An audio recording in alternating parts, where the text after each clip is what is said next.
In the small village of Amoni, surrounded by golden fields and gentle hills, lived a young girl named Nia. From the time she was a little girl, Nia loved the smell of bread baking. It was more than food to her, it reminded her of happiness, family, and love. Her grandmother, Mama Zoe, was the only baker in the village. Mama Zoe's bread and pastries were so delicious that people came from other villages to buy them. She would often tell Nia, "The smell of bread carries dreams, my child. If you follow it, you will find your path." But a time came when Mama Zoe passed away and Nia was only 8 years old. The bakery fell silent, and her family could no longer afford to keep it running. Life in Amoni was not easy. Nia's parents worked hard as farmers, growing maize and millet, just to provide food for the family. Nia, the eldest of 4 children, had to help her parents in the fields and take care of her younger siblings. But even with so many responsibilities, Nia never forgot her grandmother's words. She dreamed of reopening the bakery one day. At night, when her siblings were asleep, Nia would mix water and flour in an old bowl, pretending to bake bread. She imagined herself running a bakery filled with fresh loaves, pastries, and happy customers. As she grew older, Nia became determined to turn her dream into reality. At 14, she started selling small treats at the village market. Using a simple recipe her grandmother had taught her, she made mandotsi, sweet, fried dough that people loved. Her treats were popular, and the villagers praised her talent. However, when she told them about her dream of owning a bakery, many of them laughed. "Nia, a bakery in Amoni. Who would buy bread here? People can barely afford food," they said. The words hurt, but Nia didn't let them discourage her. She began saving every coin she earned. She worked in the fields, fetched water for neighbors, and even cleaned houses, all while selling her mandotsi. Slowly, her savings grew. Every night, she counted her coins and whispered to herself, "One day, I will have my bakery."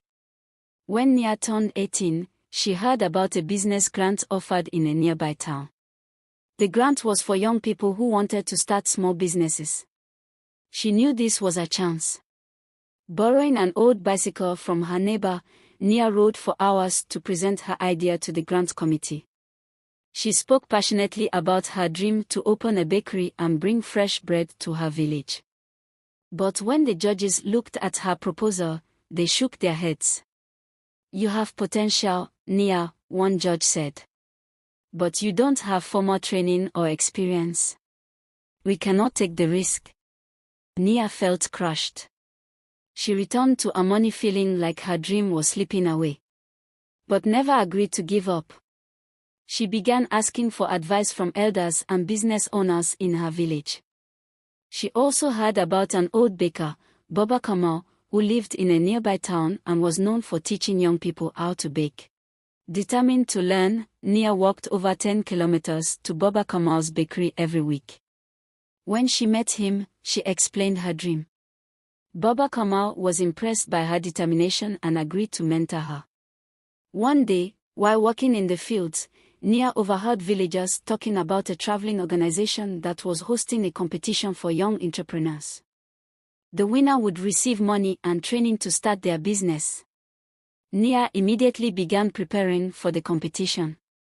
She spent days creating a presentation. She drew pictures of her dream bakery, wrote down her business plan, and practiced her speech. On the day of the competition, Nia stood nervously in front of the judges. She told them about her grandmother's bakery and how she dreamed of bringing it back to life. She explained how her bakery would not only provide bread for the village but also create jobs and inspire others to follow their dreams. The judges were moved by her story and passion. When they announced the results, Nia could hardly believe it. She won. She used her earnings to start her own bakery and helped her family.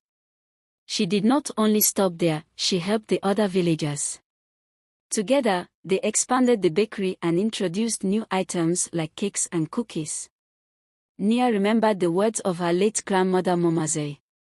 For Nia, those dreams had not only come true but had changed her life and the lives of so many others in her village.